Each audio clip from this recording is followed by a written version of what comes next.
Morning friends, welcome to my channel. আশা করি সবাই খুব ভালো আছেন, আমিও ভালো আছি। আজকে আমাদের ভাত একবেলা নিয়েছে কেন?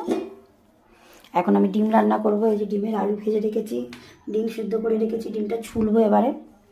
পেঁয়াজ টেয়াজ কাটা হয়ে গেছে, এবারে আমি ডিম রান্না করব। ছোটো কড়াই দেখতে পাচ্ছিলাম, ঝিঙ্গা লালা ডিম।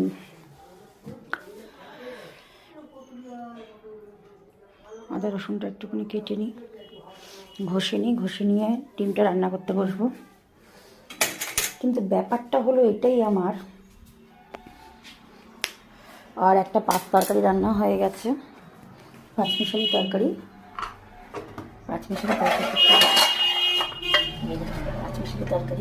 কিন্তু শেখে রান্নাটা তো উচিত হয়নি পাঁচমিশালি তরকারিটা।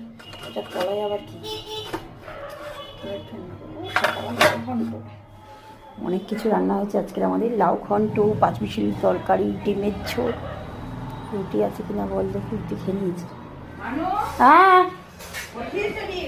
কড়াইতে বসাবো তো, কড়াই খুঁজছি। হ্যাঁ, হয়ে যাবে।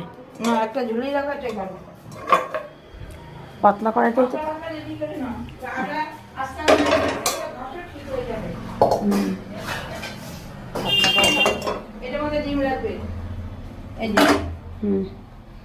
রাখো। আচ্ছা, ভাত একটু পরে বসাও। ভাতটা মনে হয় কম, একবেলার ভাত। 2 কোটি চাল নিয়েছি। ও, আর শক্ত নামাবে না, আমি বাজারে যাই, আমি দুটো ব্যাগের মধ্যে ভরে নিই। চালের গুঁড়ো নিয়ে আসবে আজকে? আজকে নিয়ে আসবো। নিয়ে আসো। সিদ্ধ ওরা বলছিল সিদ্ধ চাল দিয়ে সাদের পিঠা করলে ভালো হয়, নরম হয়। নিয়ে আসবে, আমি তো বুঝি না ওটা। সিদ্ধ না আতপ চালের গুঁড়ি দিয়ে ভালো হয়, আমি বুঝি না। শক্ত হয়, পিপলা মতন করে না। আমি বুঝি না, তাহলে সিদ্ধ চাল নিয়ে আসো। আর একটু আতপ নিয়ে আসবো ইসের জন্য। পুলি পিঠেও তো একটু।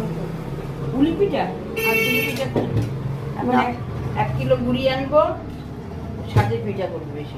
না, নারকেল দিয়ে পুলি পিঠে। নারকেল কোথায়? মেজো কাকি দেবে। এখন 40 টাকা 50 টাকা। মেজো কাকি দেবে। এই যা ভালো করে দিই, আমি আনতে পারবো না। চিনি লাগবে, গুড় লাগবে। আখি করে আনবো। কেন? 400 টাকা কিলো পাটালি। 400 না, 450। কি বলো? আর কোনো দোকানে পাটালি নেই। পাটালিই তো ভালো। 450 টাকা দিয়ে এখন পাটালি। কি বলো 450? হ্যাঁ, চলো আমার সাথে, বিশ্বাস না, না আমি যাবো না। দেখবে জল পড়ছে।